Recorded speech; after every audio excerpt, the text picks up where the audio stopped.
S'achemine-t-on vers le retour des exilés politiques pour la tenue du procès du 28 septembre? En tout cas, ce n'est pas le cas chez le parti de Sidya Touré qui pose des préalables. L'UFR demande la restitution de la maison de son président, la libération du secrétaire général exécutif du parti en détention et le respect des droits de l'homme.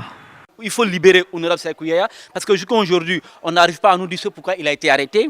Deuxièmement, il faut que cette affaire de la raison du président Sidya Touré soit tranchée. Il en a de même aussi pour le président de l'UFDG. Il faut impérativement, comme ça a été dit le 5 septembre 2021, proclamé par le colonel Mamadi Doumbouya, il faut que la justice soit réellement la boussole, pas une justice instrumentalisée.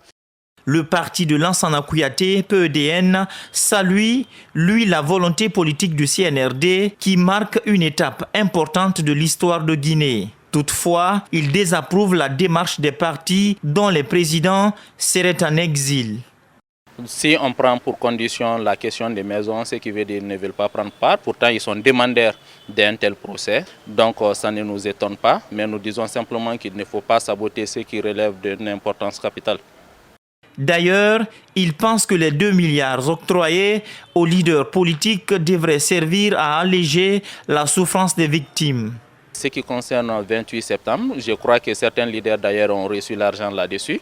Et c'est le cas du président Sidya et Jean-Marie. Et ce qu'ils en ont fait, on ne sait pas. Mais à leur place, à l'époque, j'aurais dit qu'il y a eu tellement de problèmes. L'argent là, je donne ça à ceux qui sont victimes de viols, ceux qui ont encore des blessures physiques, ceux qui pourraient être des handicapés. Je leur donne, ils se soignent et je m'occupe à la question de justice liée à tout le monde. Mais ils ont préféré consommer pour leurs propres biens et finalement on ne peut pas dire qu'ils sont aujourd'hui compétents pour réclamer quoi que ce soit pour ces victimes parce qu'ils ont eu l'occasion de faire des actes symboliques mais ils n'ont pas eu à le faire.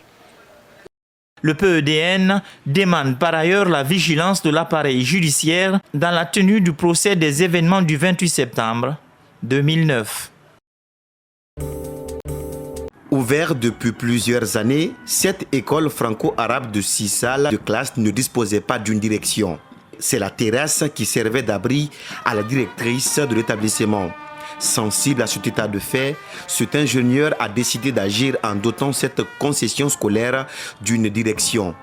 Un motif de satisfaction pour les autorités préfectorales de l'éducation de Koya. Je remercie mon Dieu du fait que l'entreprise m'a donné une direction et je sais comment aussi je dois entretenir ce bijou qu'on m'a offert aujourd'hui. Pour un bon encadreur, il faut une direction pour que le complément du travail soit là.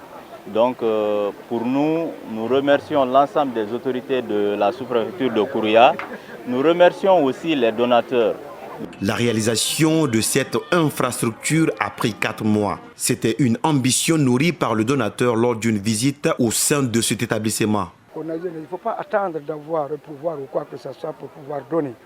Et je lance un appel solennel à l'ensemble des entrepreneurs résidents et ou qui passent de venir. Kouria en a besoin beaucoup. Aujourd'hui, notre commune manque de lycée. Cette école n'a que la première année en 6e année. Il nous manque de collège, il manque de lycée. Cette école franco-arabe a été construite en l'an 2000 et n'a jamais eu de direction pour ses responsables qui sont dévoués tant bien que mal à donner une éducation de qualité aux élèves de Kouria. Les autorités locales remercient le donateur et invitent par la même occasion d'autres bonnes volontés à faire de même pour le développement de Kouria. On ne peut pas développer d'une localité sans se donner la main. Les fils de Kouria doivent se donner la main. Construire. Nous encourageons aussi à ceux qui n'en ont pas fait de fournir aussi les mêmes choses que celui qui nous a offert ce bijou.